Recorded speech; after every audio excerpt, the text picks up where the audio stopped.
A quick note. Some of the stories featured in Midwest Weird have elements of horror and may touch on trauma, mental health, and other tough topics. Take care when listening.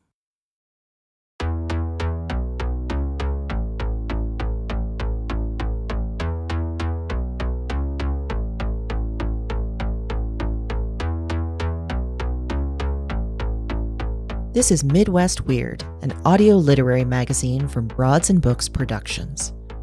We're the home of weird fiction and nonfiction by Midwestern writers.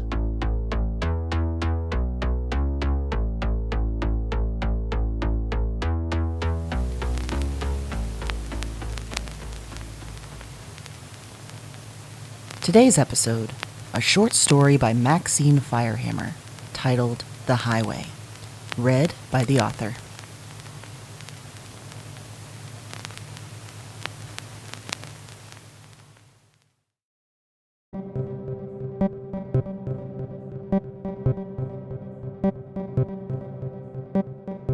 We rolled the car, or rather, Nick rolled the car when a deer darted out and he gave the wheel a sharp tug to the left in thoughtless reaction.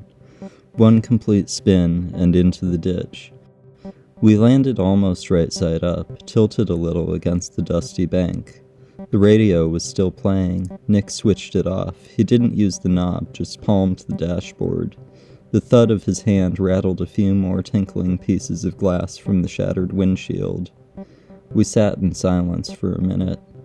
The deer trotted across the highway, taunting. If my heart wasn't pounding in my ears, I probably could have heard the click of its hooves. I looked down at myself, then at Nick. His nose was bleeding from knocking against the wheel, and we both had a scattering of tiny cuts from the glass. I could feel a bruise forming across my chest where my seatbelt had caught me, and I knew it would be deep blue. Apart from that, we were pristine, a miracle. The same couldn't be said for the car. Pieces of fiberglass and metal and shredded tire were strewn across the pavement. With quaking hands, I fumbled for my phone. No reception. The grass parted like a curtain as the deer stepped inside and vanished. All was quiet. We'd been on our way to a rented cabin to spend our anniversary out in nature, so it was a bit ironic that the first wildlife we saw sent us skidding off the road. I wondered if we'd still go. Probably not. I thought about asking Nick, but now wasn't the time. He was shaking worse than me as we undid our seatbelts and climbed out. Fuck. Shit. Fuck. Hey. I looked through the open door at him. We're okay. I could have killed you. Both of us. We're stranded. The car is... I'm so sorry. He had grown up in the city, far from here. We're alive and we're not hurt bad. We'll get to town, have something to eat, find a hotel, and then, after that, we'll worry about the car. Okay. I love you. I love you too. Here, let's grab the water bottle. It's going to be a long way. Nick stopped trembling as he handed me my old Boy Scout canteen, and I was glad for that. As I took him by the arm and helped him over the crest of the ditch, something shifted in the grass. The golden stalks moved, whispering together as if pushed by an errant breeze. No wind blew. The air was still. When I was a kid, anytime my family would take a road trip, I used to imagine a man running alongside the car. He kept pace on superhuman legs, scaling the mountains, bounding across valleys, fording the rivers. Everywhere we went, he followed. Sometimes my imagination would spin out of control, and I'd start to feel afraid of the running man. Where did he go when the car stopped, when we reached our destination, when we slept? Once, when I was about 6 years old, we'd gone down to California, and I had dreamt he was jogging laps in the hotel parking lot, bare feet slapping on the asphalt, and that if I'd peeked through the window, I would have seen him grinning up at me. Now, I wondered if he was the thing behind the grass.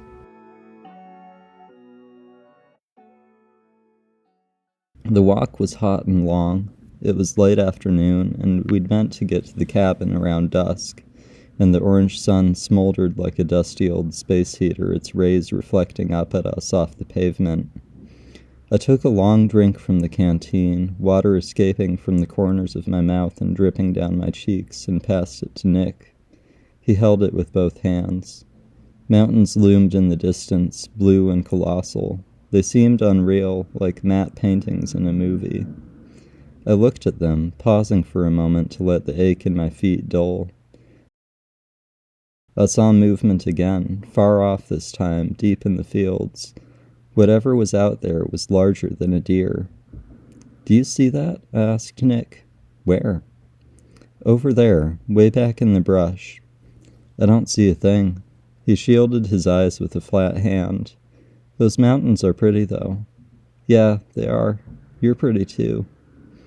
I tried to make my eyes stay on him and his face, not the plains beyond, not the ripples in the sea of grass. "Nah, I'm all sweaty. What was it you saw?" "Not sure. Something big, way out there." "Elk, maybe? They have elk here, right?" "Could be." I took another drink from the canteen.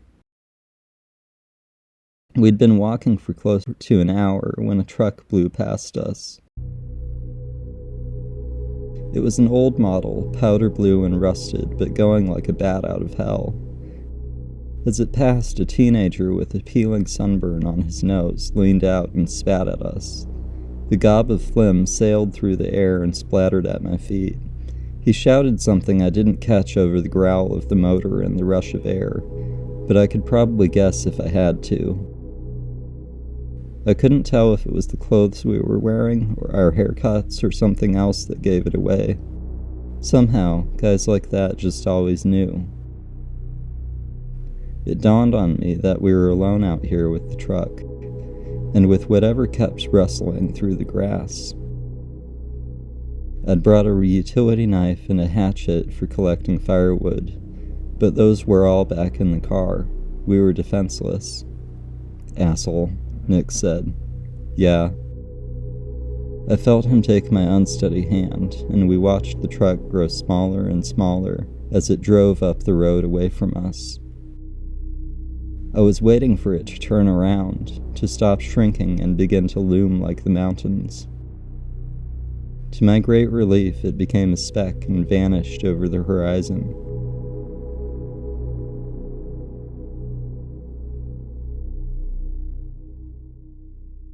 The sinking sun ripened from orange to red as dark approached. I didn't want to let Nick see it, but fear was seeping into me. My grasp on his hand tightened and my palm went clammy. The running man was in the grass. Hate was on the road. My eyes darted back and forth between the plains to either side of us and the horizon ahead, waiting to catch a glimpse of movement or a flash of headlights.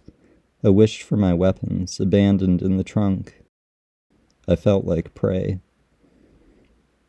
"We should start moving a little faster," Nick said, seeming to read my thoughts. "I don't want to be out here when it gets dark." "I don't think it's much further to town." I had no idea how far it was. There wasn't a single building in sight. We were cast adrift. Already sunset was coming. The sky became deep red, shot through with veins of gold. I could see the moon glowing weakly, a gibbous surfacing from underneath the burning, bleeding sky. The world was yawning and cavernous, and Nick and I were either alone or not alone, and both options carved a pit of dread into my stomach like a grub gnawing into rotted wood. "I have to pee," Nick said. "I'm sorry, it'll only be a minute." "Go ahead, it's all right." I lowered myself down and sat on the shoulder of the road as I watched Nick descend and wade into the field. The highway was on a gentle hillside, so I was sitting above him, and I could see the top of his head as he walked away, the brown whirl of hair at the crown of his skull bobbing through the pale yellow shafts. "I think you're far enough out," I called after him. I'd always been a little anxious about relieving myself outside. I didn't do it at all if it could be avoided. A long time ago, at summer camp, another boy had told me about a friend or cousin of his who'd been pissing behind a tree when a horsefly had bitten him. Made a hole clean through the skin of his sack, the boy had told me. If he held it open, he could see the tubes and everything. They looked just like spaghetti. The story was obviously nonsense, but it never left me. I stared out at the field, surveying it. The stained glass light of the sunset made the world shimmer. Out beyond Nick's head, the hidden thing was moving again. The running man, the monster. I couldn't see any part of it besides its wake as it approached, cruising like a submarine. It was coming straight toward him. Trying to scream his name, my voice caught in my throat, clogged. I stumbled to my feet and ran down. My footfalls crashed through the vegetation. When I found him, he was zipping up his jeans. "Let's go. We've got to go. Now." "Are you okay? Did that truck come back?" Over his voice, over my own heartbeat, I could hear the rustling, the blades whispering, closer. I grabbed him by the arm and we ran. I caught a glimpse of it before we reached the road. I saw its face, its black doll's eyes. Nick held me by my shoulders, strong hands keeping me on my feet. Fear was in his eyes. He was asking me if I was all right, asking what happened. His voice was desperate, begging. I didn't have any words to give him. I had grown up with an older brother. He'd gone off to college when I was 13 and lived away from home since then. He had been my hero when we were younger, teaching me bits of historical trivia, helping me assemble model rocket sets. But sometimes, if he'd been angry with me or found a sudden delight in cruelty, he would tell me about the monster that lived in our attic. He'd tell me how it had terrible razor claws and jagged teeth like shards of glass, and how one day it would come down and get me. I hadn't ever known what that meant, to get me. Not just kill, get. "I'm sorry," I said. I was unsure how long I had gone without speaking. "It's okay. You just startled me. What happened?" "I saw something. Thought I saw something coming." "There's nothing there." He turned me so I could see, and we gazed out over the landscape together. All was still. "It was coming to get you." "Hey, I know those guys in the truck scared you. They scared me too, but if we're being realistic, they're probably in the next county by now. We're okay. There's nothing out here but us." Nick was doing his best to sound confident, but his voice wavered when he spoke. He didn't believe a word he was saying. He was petrified. Maybe he had seen it too. I didn't ask. "You're right. They're gone. We're okay. Let's get to town." I drank the last bit of water from the canteen before we started on our way again.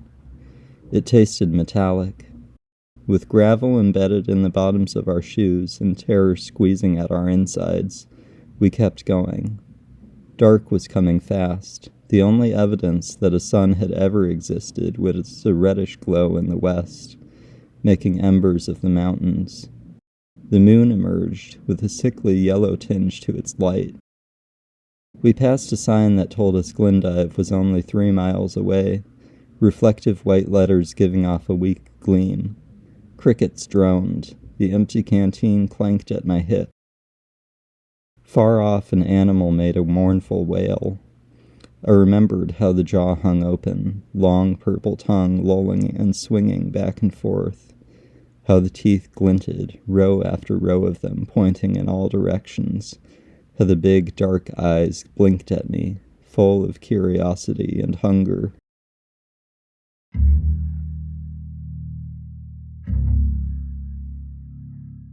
As we came down a slope in the road, Nick held an arm in front of my chest and stopped me. Straight ahead of us, made small by the distance, was a pair of headlights. I froze, didn't even breathe. Nick whispered to me, "It has to be them." "Do you think they see us?" "I think we're far enough away." The headlights weren't moving. They stayed the same size, twin stars at the base of the next hill. Apart from the crickets, the whole world was dead silent. With the sun gone, the air had grown cold. I wished for my jacket, for my hatchet or knife. The men in the truck were blocking our path, lying in wait for us. I could imagine them behind the lights, the little one with skin flaking from his reddened nose, eyes beady and glaring. If we were going to make it to town, we would have to walk straight towards them. "We can go around," Nick said, "off on the side of the road. We'll have to be careful. If they spot us, we'll run and we won't look back." I could see him in the moonlight. He was pale and shivering, his skin beaded with cold sweat like a beer bottle in August. He looked so young. I supposed I looked young, too. We were. "We'll run," he repeated. "Okay," I said. My mouth was dry, my tongue sticking to the roof. I watched Nick step off the road into the wilderness. It was still out there. I could feel its presence, imagined its horrible, drooling face appearing from the gloom. It, too, was waiting for us somewhere out in the flatlands, waiting to get us. I held onto Nick's hand as we moved through the brush, fingers laced together. Whatever happened, I didn't want to let go. Tomorrow would be 5 years since we first met. We had found each other in the art museum, two perfect strangers. He'd made a remark about a certain painter, and I had overheard and asked him about another piece, and then another, and he told me the stories behind every beautiful thing. When closing time had arrived, we'd walked out together into the fast-fading daylight. Maybe it would be okay. Maybe the lights didn't belong to the truck. Maybe the face I'd seen was only the product of an overactive imagination and the leftover adrenaline from the crash. The lights kept growing brighter. We crept forward in silence, lifting our feet with precision and bringing them down slow.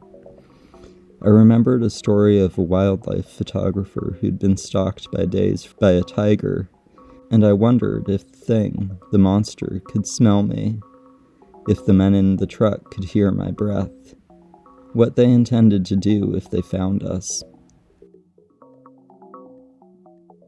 I could hear the gentle thrumming of the truck's engine. As we drew closer, I heard their radio, too. It was playing a comedy routine, the laughter intercut with static. Nick and I kept stepping carefully.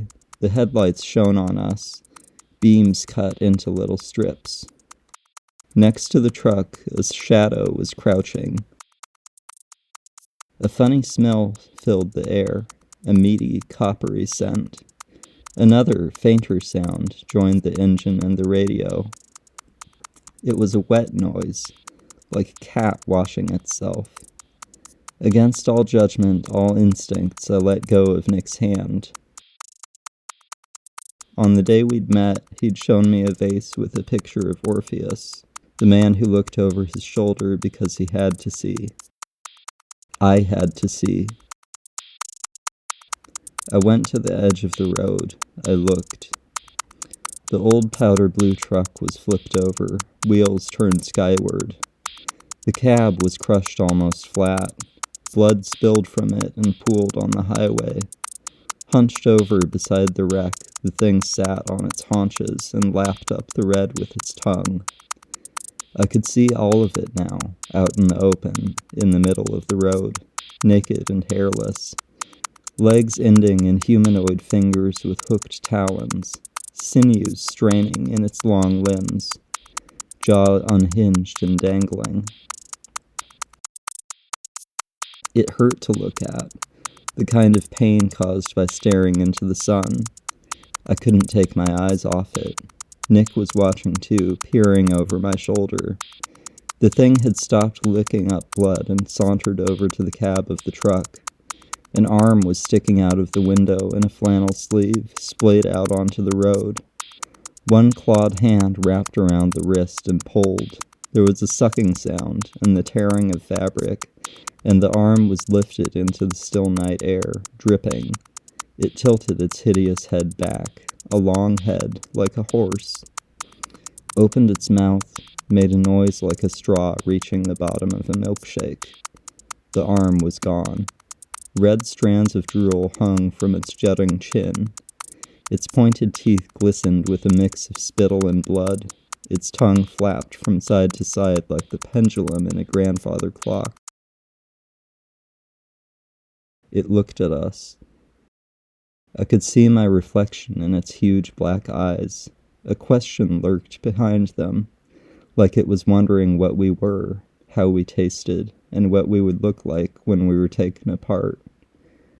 I couldn't move. Everything inside me was shrieking at me to run, yet my legs stayed rooted, held to the ground as if it was flypaper.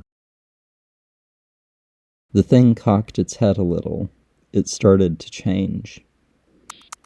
The gangling, misshapen body shrank, flexing and contorting. A low wheeze came from its mouth as it shifted. Pronged appendages pushed their way through the skin of its forehead. Its fingers fused together, flesh melting like candle wax. The rows of fangs retracted, and it reeled in its tongue. Short, nut-brown fur sprouted up all over. Only the eyes stayed the same. The deer bent down and took a few more sips of blood. Then it trotted away into the night.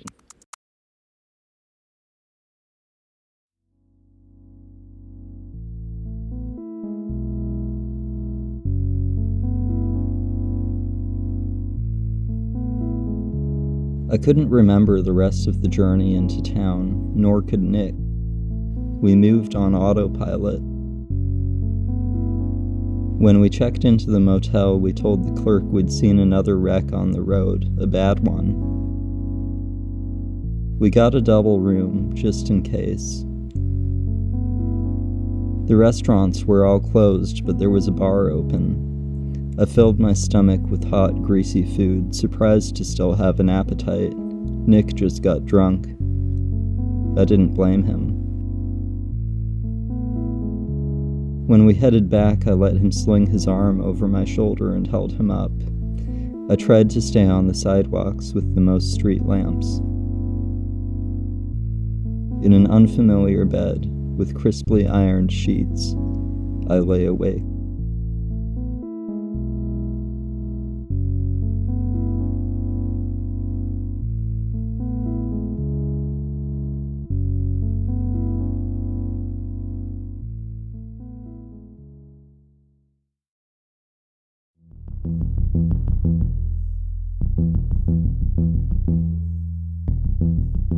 Maxine Firehammer is a horror writer living in St. Paul.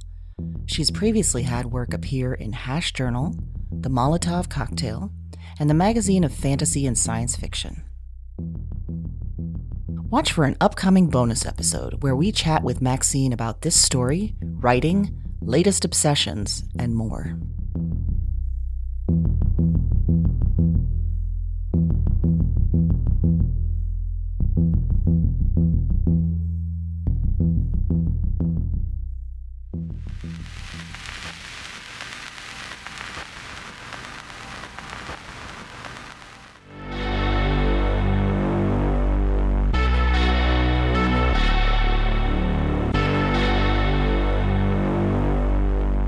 We'll be back in 2 weeks with more weird stories.